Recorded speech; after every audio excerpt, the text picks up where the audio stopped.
በሁለት ክንፍ ብቻ ነው በሮ መንግስተ ሰማያት መግባት የሚቻለው። ሁለት ክንፍ ምንድን ነው? አንደኛው ክንፍ የተባለው ሃይማኖቷ ነው፣ የድንግል ማርያም እምነቷ ነው። እስኪ በሉላችሁ ክንፍ ምንድን ነው በሉ እንጂ ንገሩኝ። እምነቷ ክንፍ ይባላል። ንስር ቢበር እስከ ጠፈር ነው። ድንግል ማርያም ግን ጠፈር ሳያግዳት ፍጥረታት ሁሉ ከሰው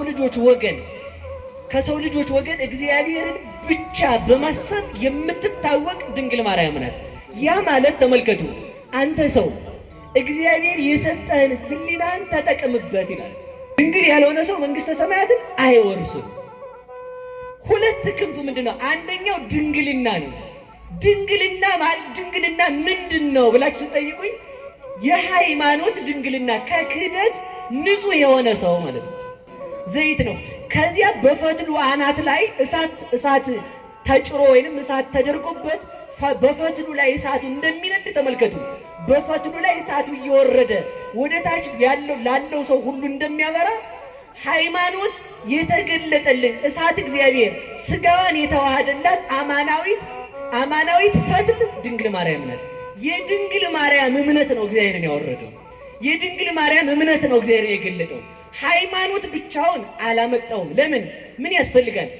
ክንፍ ያለው ዋናው የክንፍ ጥቅም ምንድን ነው ቢባል መብረር ነው።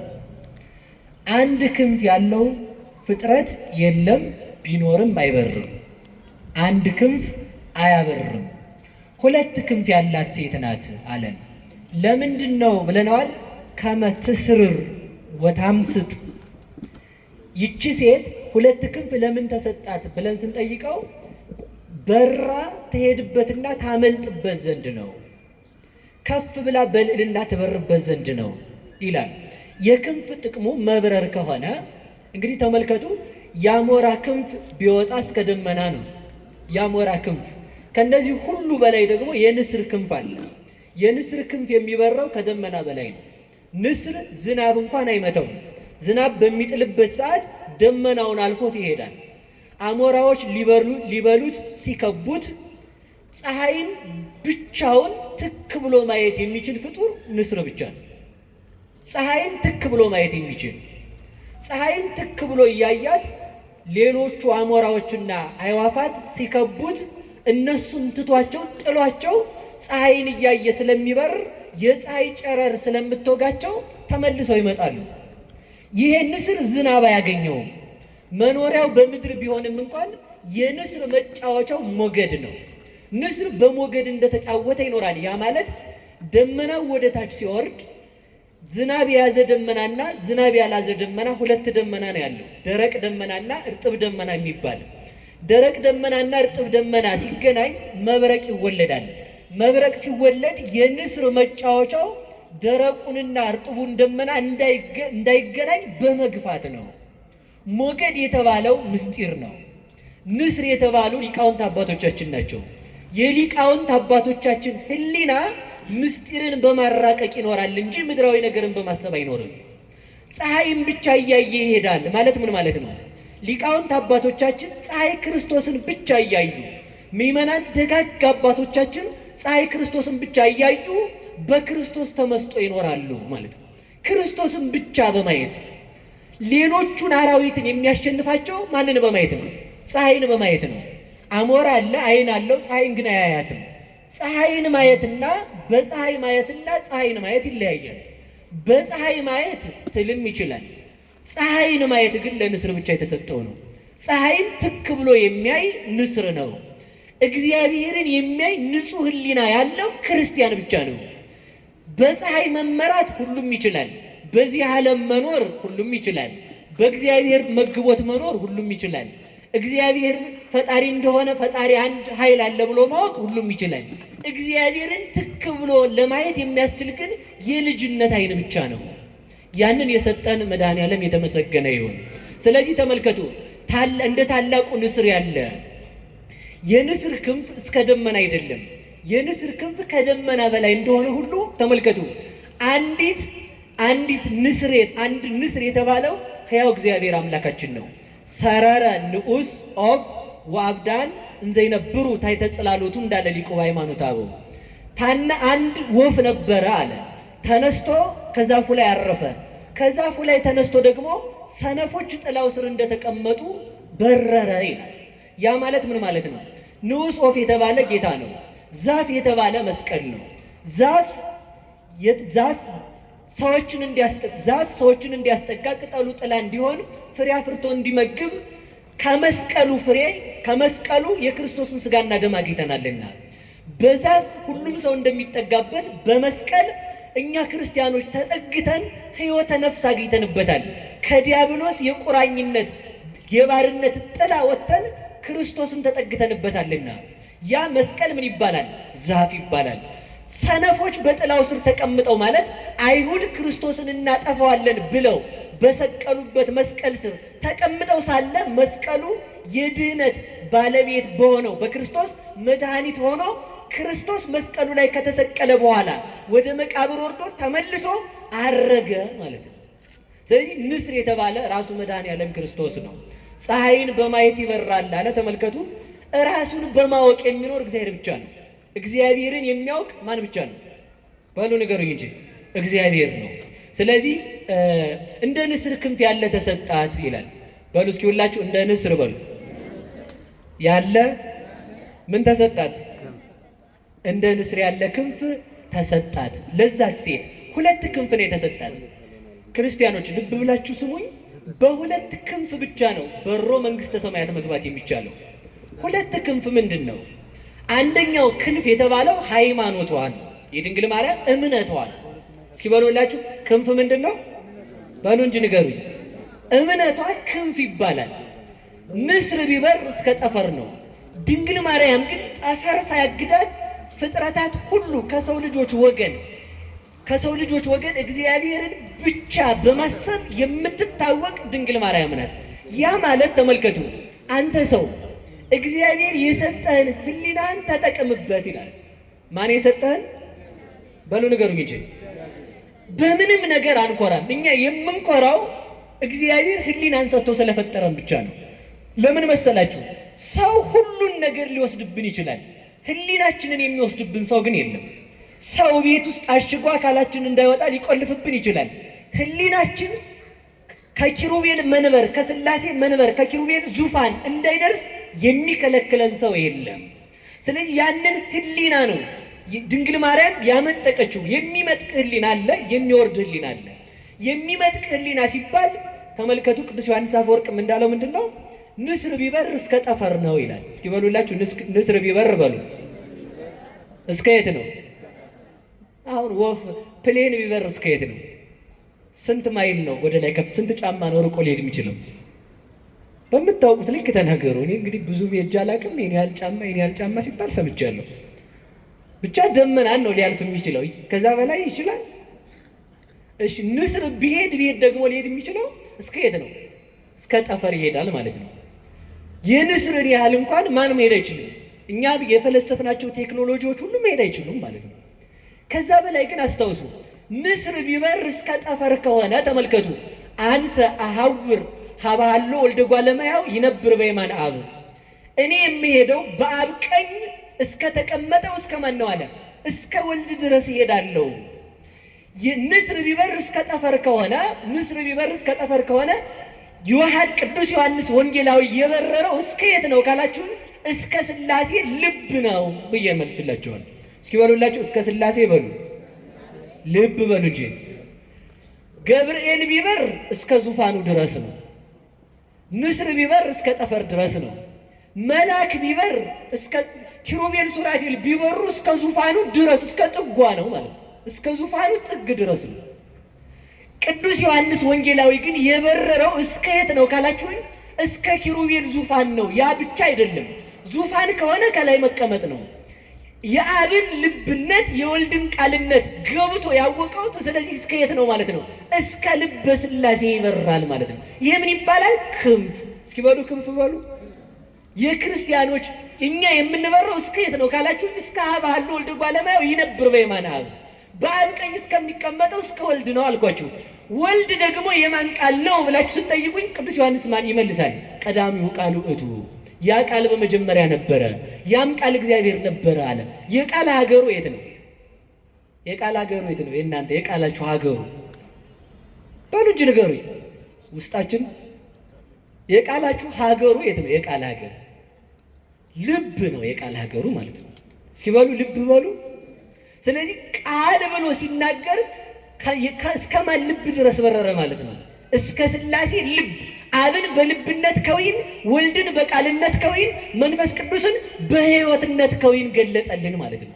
ይህንን ክንፍ ያገኘው ከየት ነው ካላችሁ ከድንግል ማርያም ነው ያገኘው። ለዚህ ክንፍ የበቃበት ምንድን ነው ካላችሁ አንደኛ ሃይማኖቱ ነው፣ ሁለተኛ ድንግልናው ለዚህ ክብር አብቅቶታል። ከቃሉ ጋር ናችሁ።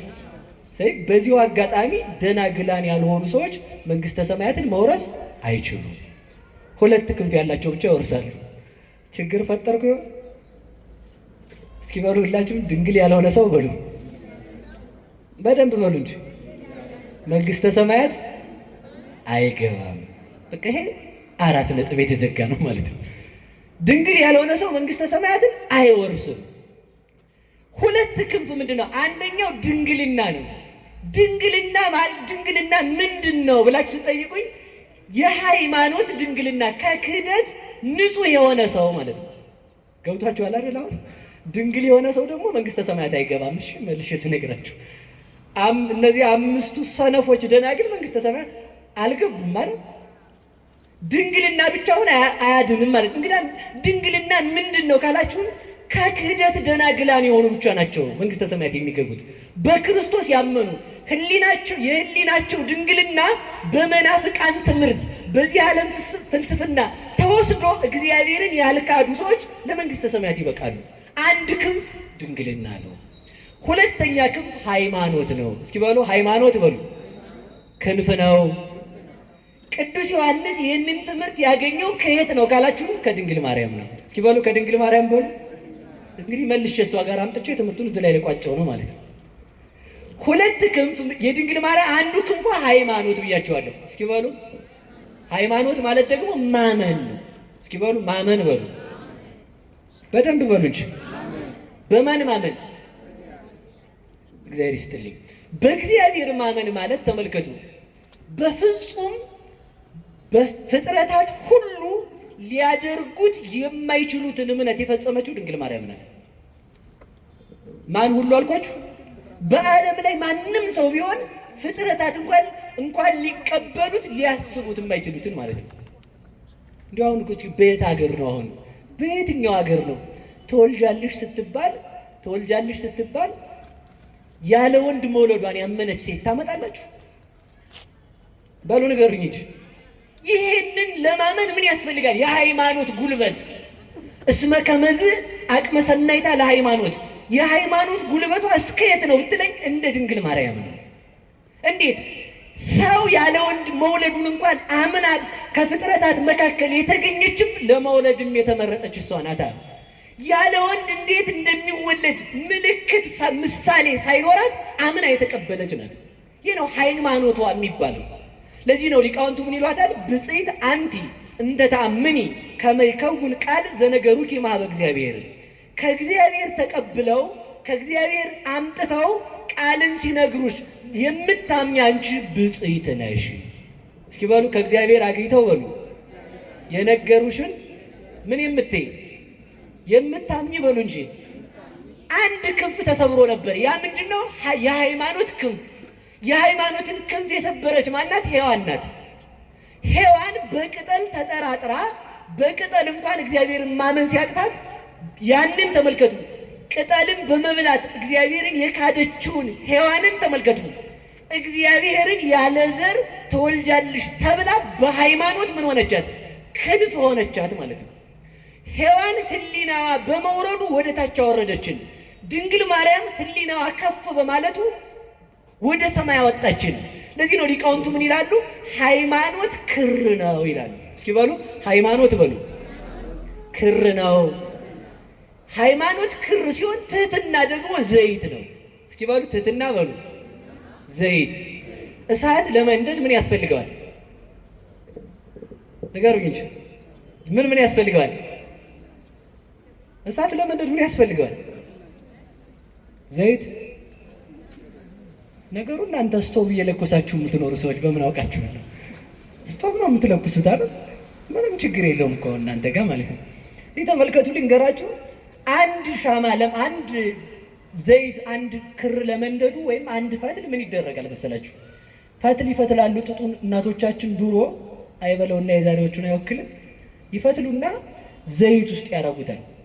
ከዛ ፈትሉ ስላለ መንደድ ይችላል? አይችልም። ምን ያስፈልገዋል? ፈትሉ ላይ እሳት ያስፈልገዋል።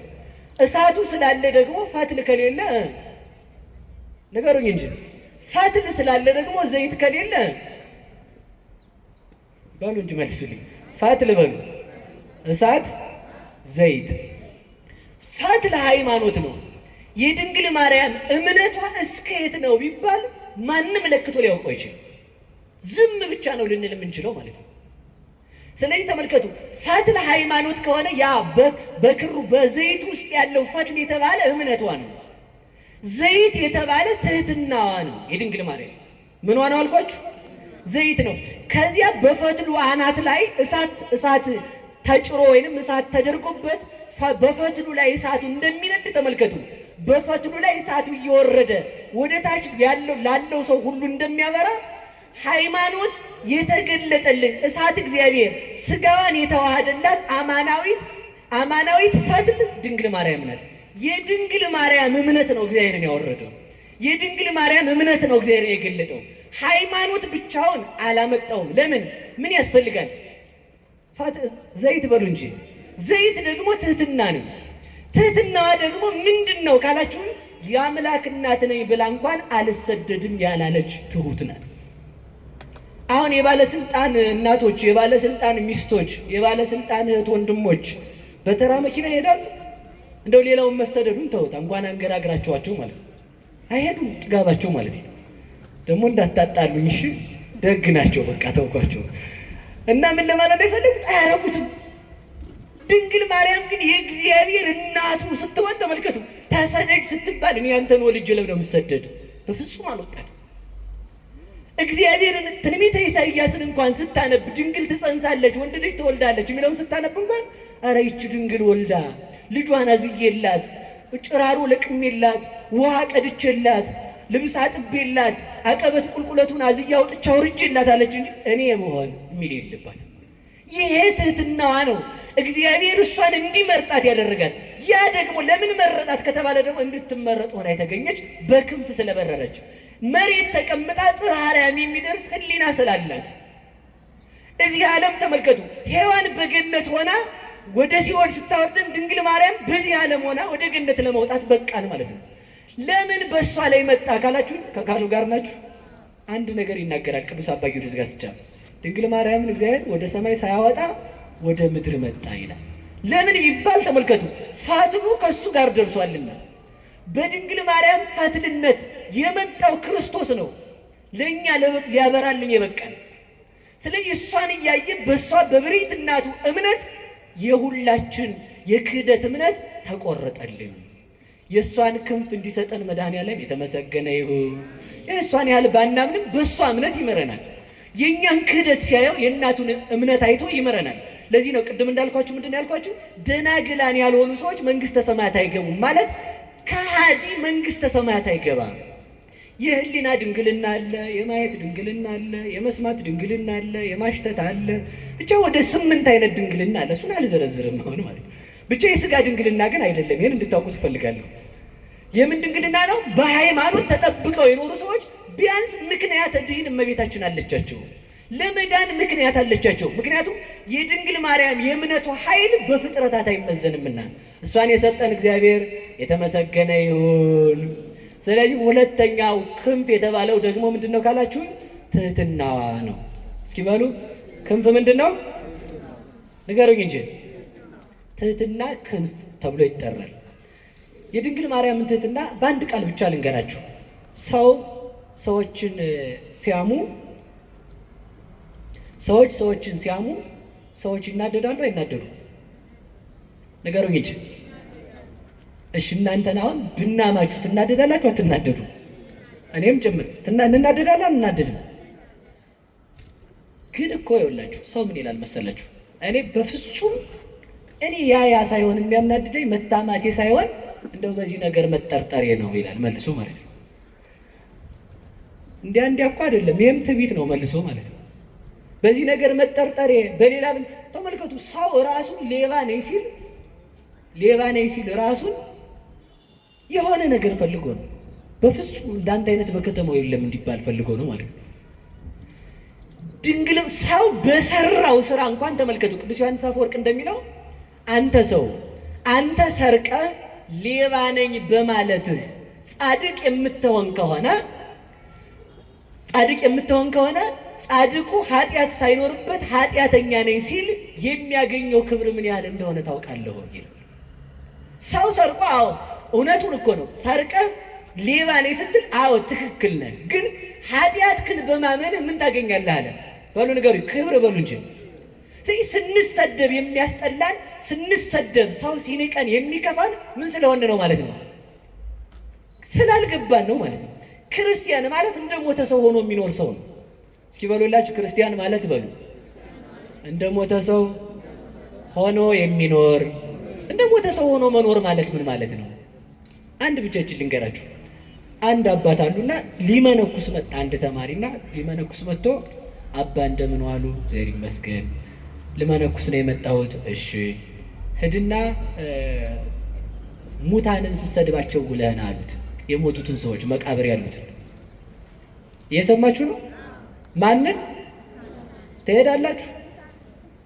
ጭንቅ እኮ ነው በእውነቱ ማለት ነው። ሰውን ማስተማር ራሱ በጣም ጭንቅ ነው። ምክንያቱም እኛ ገና አልገባም። መታዘዝ ተመልከቱ፣ መታዘዝ በጣም ትልቅ ጉልበት አለ። እምቢተኝነት መታዘዝ ተመልከቱ፣ የማይቻለውን ነው የሚያስችለው። ድንግል ማርያም የማይቻለውን የቻለችው በምኗ ነው? በመታዘዟ እኮ ነው። አንድ አባትም አድርገውታል። አንድ አባ ዮሐንስ የሚባሉ አባት ነበሩ፣ ጻድቅ ናቸውና አርፈዋል። እሺ በዚህ ዘመን ያለ ሰው አላልኩም አደራችሁ። እና እሳቸው አንዱን ተማሪያቸውን ሂድና አንበሳውን አባ ዮሐንስ ይጠራል ብለ ይዘውና አሉት። ሄደና ጎዳና ሲጀምር ቆይ አሉት። እሺ እንካ በእጅ ስጋ ያዝና ጆሮውን ይዘውና አሉት። ማንን ነው በሉ ንገሩኝ እንጂ ይቻላል? እሺ ብሎ ሄደ ማለት ነው። እሺ ስላለ ተመልከቱ ወይም የመታዘዝ ጉልበቷ ምን ያህል እንደሆነች አስቡ። እሺ ብሎ ሄዶ ስጋውን እያሳየ ተመልከቱ። ሊጎረስ እኮ ነው። አሁን ትሄዳላችሁ፣ ውሻ ራሱ ታመጣላችሁ እናንተ። እንኳን ውሻ ድመት አታመጡ እንዴ! ቀልድ ነው እንዴ? ግራ ተቋጭራለች ማለት ነው። ሄዶ ስጋውን እያሳየ አባ ዮሐንስ ና ብለዋል ብሎ ጆሮውን ይዞት መጣ ማለት ነው። የምን ጉልበት ነው? ቃል የመታዘዝ ጉልበት። ሰው ሲታዘዝ ኃይልን ያገኛል። እየሰማችሁ ነው? መታዘዝ ተመልከቱ። ህፃናት እኔ በዛውም ለአንድ ነገር ልንገራችሁ። ቅዱስ አባ ጊዮርጊስ ዘጋስጫም ይላል አንድን ህፃን ልጅ እናቱ ትታው ብትሄድ እባብ መጥቶ አብሮት ቢተኛ አይበላውም ይላል። እየሰማችሁ ነው? የዓመት ልጅ እንደው እባቡን ብድግ አድርገው ጉርስ ቢያደርገው እባብ መርዙን እርጭት ቢያደርግ አይበላው። የህፃኑ ደግነት የእባቡን መርዝ ያጠፋዋል ማለት ነው። ሰው ደግነት ነው ያጣው። ስለዚህ ተመልከቱ። ሂድና ምን አሉት? የሞቱትን ሰዎች ስትሳደቡ ለና ትችላላችሁ ባሉ ነገሮች እንጂ ሄዶ ጅሎች እናንተ ብቻ። እኔ እንግዲህ የመረጠውን የተሳደበውን ስድብ አልጻፉልንም፣ ግን ይመስለኛል ሳስበው በእኛ አጠራር ብንናገረው እናንተ ጅሎች ደግደ እየመረጣችሁ ስደቧቸው። ማትረው እናንተ አጭሮች፣ እናንተ የፈረሳችሁ፣ እናንተ የትል ጎረቤቶች፣ ዝናብ የሚያድርባችሁ መኖሪያ የላችሁ። ብቻ ምኑን እንደሰደበው አላውቅም። እንዲህ እያለ ሲወግራቸው ውሎ በስድብ መጣ ማታ። አባ አላቸው። አቤት። ስሳደቡ እየመጣሁ አላቸው። እሺ ዛሬ ነገ ደግሞ ሂድና ስታመሰግናቸው አላሉት።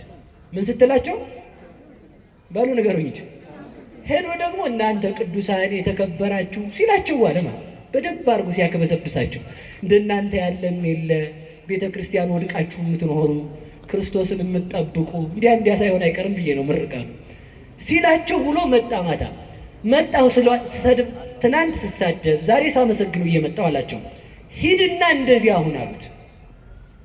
እስኪ በሉላችሁ ሂድና በሉ ንገሩኝ እንጂ እንዴት ሁን እንደዚያ ሂድና እንደዚህ አሁን ማለት ሰው ሲሰድብህ የተሰደብከው ስድብ አንተን እንዳይነካ አድርገህ አስበው። ሰው ሲመርቅህም ለአንተ ክብር እንደማይጨምርልህ አስብ። ለዚህ እኮ ነው አንድ አባት አህያ አላቸው፣ ኧረ በጣም ይቅር በለኝ የአህያ ያህል ክብር የለኝም አሉ። ምክንያቱም አህያ የተጫነችውን በክብር የምታደርስ ናት። እኔ ግን የእግዚአብሔርን ሕግ በልቼ የጨረስኩ ከአህያ አንሳለሁ እንጂ እንጨት አላቸው። እንዴ እንጨት እኮ በገባበት እሳት ውስጥ ነዶ እዚያው የሚቀር ነው። እኔ ለተሰጠችኝ ሃይማኖት እንኳን በሰማዕትነት ያልሞትኩ እንዴት እንጨት ትለኛለህ? አንተ ዝም ብለህ ከብት አላቸው። ከብት እኮ ጌታውን ያወቀ ግርግም ላይ ተገኝቶ ትንፋሹን የገበረ ነው። አንተ ድንጋይ አላቸው። ውይ ድንጋይ ቤተ መቅደስ የሚሰራበት አሉት። አሁን ሰው የሚሰድባችሁን እኮ ማሳጣት ትችላለህ። በጣም የምንናደደው እኛ ምን ስለሆነ መስሏችሁ ነው? ሰው የሚናገረውን ነገር ነን ብለን ስለምናስብ እኮ ነው። ሰው የፈለገ ነገር ቢል ማድረግ ይችላል ባለው ንገሩኝ እንጂ አይችልም። አይደለሁም እኮ ነው መልሱ። እንደው አሁን እንዲሁ ተመልከቱ፣ የቱን ያህል ብንሰደብ የሚመጥን ስድብ ሊገኝ ይችላል። እኛ የትኛውንም አይገኝም። ቅዱስ ዮሐንስ አፈወርቅ ይላል ከብት ልበልህ አንተ ሰው ይልና፣ አይ ከብትስ ጌታውን ያውቃል። እሺ ውሻ ልበልህ፣ ውሻ የጌታውን ቤት ይጠብቃል። እሺ እንግዲያውስ ምን ልበልህ? እባብ ልበልህ፣ እባብስ ወገኑን አይነድፍም። እሺ ጭልፊት ልበልህ፣ ጭልፊትም ልጆቿን ታሳድጋለች ወገኖቿን አትበላም። እንግዲያውስ ምን ብዬ ልጥራህ አንተን ይልና፣ ተመልከቱ። ሰይጣን ልበልህ ይላል። ተመልከቱ፣ አዛኝን ምሬ ነው። ሰይጣን ልበልህ ይልና፣ አይ ሰይጣንም በሰይጣን ላይ አይጨክንም። አንተ ግን በወንድም ላይ ስለጨከንክ ከሰይጣንም ብሰሃል። ሰይጣን የገንዘብ ባሪያ አይደለም፣ አንተ ለገንዘብ ባሪያ ሆነሃል። ሰይጣን የሱስ ባሪያ አይደለም፣ አንተ ለሱስ ባሪያ የልማድ እስረኛ ሆነሃል። ምን ልልህ እችላለሁ? እንኳንስ ክርስቲያን መባል ሰው ብዬ ልጠራ ምን ያስጠራሃል? ምን የሚያስጠራ ስም አለህ ይላል። ተመልከቱ፣ እኛ የሚመጥነን ስድብ የለም እንጂ። ስለዚህ ምንድን ነው ለማለት የፈለግኩት? ሰው ቢሰድበንም እንዳይረብሸን መሆን አለብን። እስኪ በሎ ሰው ቢሰድበንም በሉ እኛን የሚገልጽ ስድብ አለ? በፍጹም የለም እኮ ተመልከቱ። ለዚህ ነው ጌታ እንኳን ምን አለ መሰላችሁ? በምን አስተማስላ ለዛቲ ትውልድ፣ ይችን ትውልድ በምን ልመስላት አለ። ሀለይነ ለክሙ ወይ ዘፈንክሙ፣ ዘፈንላችሁ ሙሾ አላወጣችሁም። አስቆቀውነ ለክሙ ወይ በከይክሙ፣ ይቅርታ ዘፈንላችሁ ሙሾ አላወጣችሁም፣ አልጨፈራችሁም። አለቀስንላችሁ ሙሾ አላወጣችሁም። ይሄ ዘፈን ይፈቀዳል አይደለም ያልኩት፣ አደራችሁ። እኔ ማለት የፈለግኩት ሌላ ነው። ዘፈን የተባለ ልቅሶ የተባለ የዮሐንስ ስብከት ነው። ዮሐንስ እየበላ ቢመጣ አሃ ይሄማ ይቅርታ ሳይበላ ቢመጣ ይሄማ ጋኔን አድሮበታል አላችሁ። እኔ ደግሞ ዮሐንስ ሳይበላ መምጣቱ በቤቱናው እንዲሳቡ ነው። ክርስቶስ ደግሞ ሲመጣ እየበላ እየጠጣ የታመሙትን በሽተኞችን፣ ዘማውያንን፣ ኃጢአተኞችን እየጠየቀ አብሯቸው እየዋለ ሊያድናቸው ቢቀመጥ ደግሞ ምን አሉት መሰላችሁ? ይሄ ደግሞ አርከመ ጸባህ ነው፣ ኃጥአን የኃጥአን ወዳጅ የኃጢአተኞች የዘማውያን ወዳጅ ነው አሉት ሎቱ ስብሐት። ስለዚህ ምን አላችሁ? ምን ባደርግላችሁ ነው የሚገባችሁ? ዮሐንስ ቢመጣ ጋኔን አለበት አላችሁ፣ እኔ ብመጣ ደግሞ የኃጢአተኛ ወዳጅ አላችሁ። በምን ልመስላችሁ እችላለሁ አላቸው። ስለዚህ ተመልከቱ፣ ምሳሌ ያጣለት ነው። እኛ ምሳሌ ታጣልን። ስለዚህ ምንድን ነው ለማለት የፈለግኩት? እንደ ሙታን ሆነን መኖር። እስኪ በሉ ላይ እንደ ሙታን ሆነን በሉ መኖር። ከዚህ በኋላ ማለት ነው ሰው ሲሰድበን ላለመረበሽ መዘጋጀት አለብን። አይደለሁም አበቃ ከነገረኝም ትክክል ነው የሚሆነው። አዎ ልክ ነህ። ሰምታችኋል? እስኪ በሉ አዎ ልክ ነህ በሉ። ነገረኛ በሉ እንጂ የሚያናድዳችሁን ስድብ እስኪ አምጡት። ትልቁን ነገረኛ። አዎ ልክ ነህ። ልክ አይደለም? ዛሬ ነገር እዚህ ጋር ቁጭ ብለን እኔም እዚህ ጋር ሻሸን ጠምጥሜ ጤነኛ ሰው መስል፣ እናንተም እሱ ጋር ቁጭ ብላችሁ በነጠላ ጤነኛ ሰው ብትመስሉ ስትወጡ ያው እንግዲህ ጠሽ ታደርጋላችሁ አንዷን ማለት ነን እኮ በቃ አዎ ነኝ በቃ አለቀ። ሰው የሚሳደበውን አቶ እንዲሄድ ምን ማለት ነው? ማመን። ተመልከቱ፣ እንድናምን እግዚአብሔር ይርዳን። ሁለት ክንፍ ተሰጣት። እስኪ በሉ ሁለት ክንፍ። ምንና ምንድን ነው? ሃይማኖቷና ትህትናዋ። አንድ ነገር ብቻ ተናግሬ ልጨርስ ትምህርቱ። ሌላ ቀን እንማረዋለን። እሺ አንድ ነገር ብቻ ተናግሬ ልጨርስ። ከቃሉ ጋር ናችሁ? እስኪ ትህትና በሉ እንጂ። ትህትና ምንድን ነው? የእግዚአብሔር እናቱ ስትሆን ኤልሳቤጥን ጥየቃ መሄዷ። ወደ እኔ ትምጣ ያች አሮጊት ነው የሚባለው። አዲስ ስብሐት ክብር ይግባትና ማለት ነው። እስኪ ልጠይቃት እንሂድና ነው የሚባለው። ወደ ኤልሳቤጥ እንኳን ስትሄድ በትህትና ነው የሄደችው። በትህትና ተመልከቱ። ከዚያ መጥቶ ተመልከቱ፣ መጥቶ እንኳን ሄሮድስ ሊያሰድዳት ሲነሳ እንኳን ተመልከቱ፣ ወለተ አናብስት ግሩማን ለይጥሩ በኃይል እፎኑ ጎይኪም ገጸ ሄሮድስ ቁንጽል አይደለም የሚለው ደራሲ። የዳዊት የሰሎሞን የታላላቆቹ ነገስታት ልጅ ስትሆኚ እንዴት አንቺ ከቀበሮ ፊት ሸሸሽ እንዴ? አንበሳ ቀበሮን ያሸንፋል እንጂ ቀበሮን ያሸሸዋል እንጂ ቀበሮ አንበሳን ያባረራታል እንዴ? ነብር ቀበሮን ያሸንፋታል እንጂ ቀበሮ ነብርን ታሸንፈዋለች እንዴ? በዚያውስ ላይ ተመልከቱ፣ የኃያሉ የአንበሳው የእግዚአብሔር እናት ስትሆን የንጉሠ ሰማይ ወምድር ማለት እኮ ነው። አንበሳ የምድር ንጉሥ ነው። እግዚአብሔርም እግዚአ ምድር ወሰማይ ነው። ነብር የጫካ ንጉሥ ነው። በዛፍ ላይ የሚሮጡ አያመልጡትም።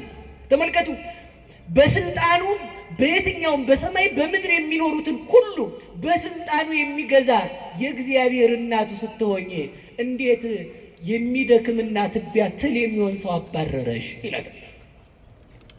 እየሰማችሁ ነው? ይህ ምንድነው? መሄዷ መሰደዷ ትህትናዋ ነው። ከስደቷ በረከት እንድንሳተፍ መድኃኔዓለም ይርዳን። የእውነቴን ነው። በጣም ስናስበው የሚጨንቀን ነገር የለም። በጣም ስታስቡት ጭንቅ የሚሆን ሀገር አዝላ የተሰደደች፣ እንጀራ አዝላ የተራበች፣ መድኃኒት ይዛ የተቸገረች፣ ብርሃን አዝላ የጨለመባት፣ ሀገር አዝላ ለሀገር ጥግ ልትሆነው ኦዘተ አርፎ ለዓለም ሁሉ ማረፊያ የሚሆን ልጅ ይዛ እሷ ግን ማረፊያ አታ የዞረች፣ ምግብ ተሸክማ እንጀራ የራባት፣ ውሃ ተሸክማ ውሃ የጠማት፣ ሀገር ተሸክማ ለሀገር ድነት የሄደች ድንግል ማርያም ናት። ለዚህ ነው ሁል ጊዜም ቢሆን አሁን በዚህ በማኅሌተ ጽጌ ሁል ጊዜም ስታስቡ አንድ ነገር ብቻ እንድታስቡ ፈልጋለሁ። አንድ ነገር ብቻ እንድታስቡ። እየሰማችሁኝ ነው? አሃዱ ነዳይ በሉ። ማን ነው ይሄ? አሃዱ ብእሲ ገዳመ ዘወፈረ። አዎ እስኪ በሉ፣ አሃዱ ብእሲ በሉ። ገዳመ ዘወፈረ ጊዜ ያነብብ ሰላመኪ በከመ ያለምድ ወትረ ንግሥተ ሰማይ ማርያም ወሪደኪ ምድረ እንዘ ትነስኢ እማፉ ጽጌረዳ ስብሐት ስሙረ ታምረኪ ዘርአንከረ።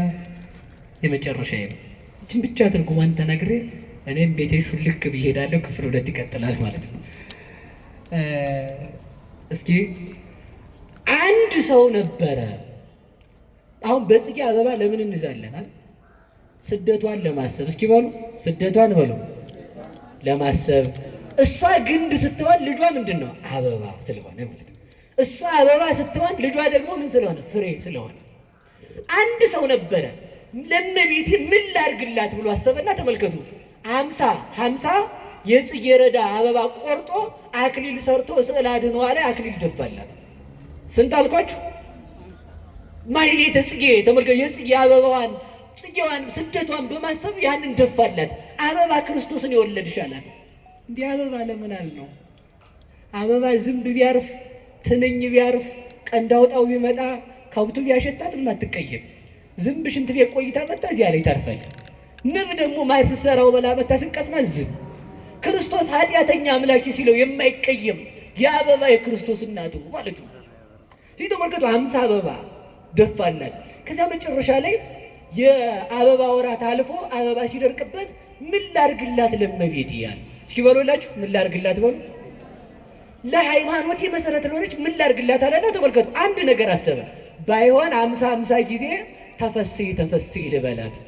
እስኪ በሉ በሞት ያፈርስ ሆን በሉ አንድ ጊዜ ብቻ ተፈስሒ ተፈስሒ ተፈስሒ ተፈስሒ በሉ እንጂ በቃ 5 ካረግነው ይብቃን። ባይሆን እንዳያልቅ ሰዓቱ ማለት 50 ጊዜ ሁሉ ጊዜ ተፈስሒ ይላታል እየሄደ በ50 አበባ ልክ ማለት። ከዛ እንደዚያ እያላት ሲኖር አበባ ከዕለታት በአንድ ቀን መንገድ ሲሄድ ተፈስሒ ሳይላት ረስቶት ሄደ። ተፈስሒ ሳይል እመቤታችንን ማለት ነው እንደኛ።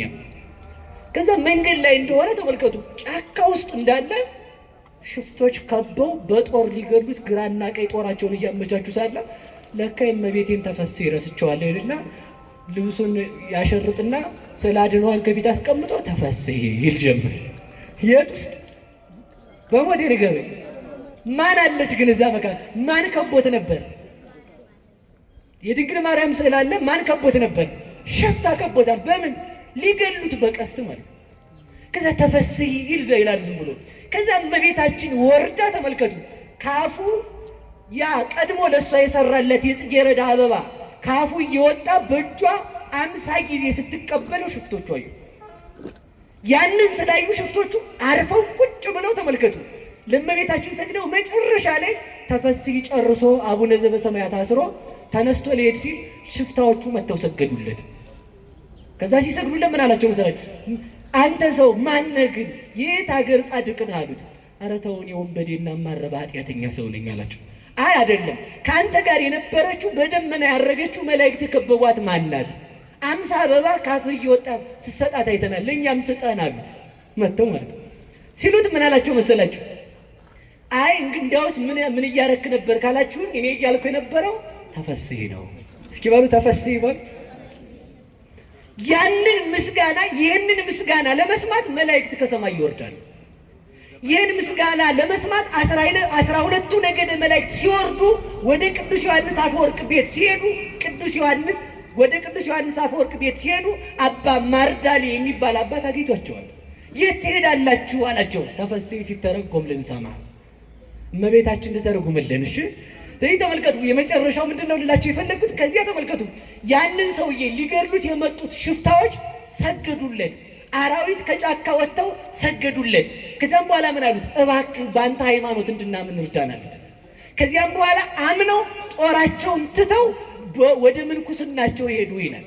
የድንግል ማርያም ታምር እንዲህ ያደርጋል። ለዚህ ነው ዛሬ አበባ ይዘን ጽጌን የምናከብረው።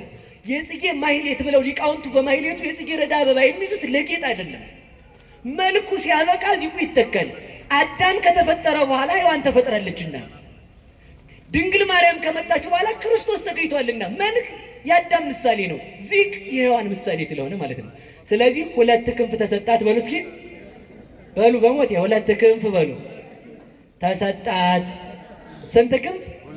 ስለዚህ ተመልከቱ፣ በዚህ በ2 ክንፏ በሃይማኖቷ የኛ ክህደታችን ሲያስቸግር የድንግል ማርያምን ሃይማኖት እምነት አይቶ ይምረናል። የኛ ምግባራችን ጎደሎ ሲሆን በድንግል ማርያም ምግባር ይምረናል። የኛ ድንግልናችን ሰባራ ሲሆን የድንግል ማርያም ድንግልና ጥላ ይሆነናል። የኛ ተመልከቱ አዘዋሪነታችን ከእግዚአብሔር ቤት ሲለየን የድንግል ማርያም በቤተ መቅደስ ጸንታ መኖሯ ተስፋ ይሆነናል። ተሰዳ ስደታችንን የመለሰችልን ከዘንዶ ያመለጠችበት ማለት ዲያብሎስ ሳይገዛት ከእግዚአብሔር ጋር ተዋህዳ በሐሳብ የኖረችው ድንግል ማርያም በሃይማኖትና በትህትና ነው። የእሷ ልጆች ያደረገን እግዚአብሔር ይመስገን። ወስብሐት ለእግዚአብሔር። ይቆየን።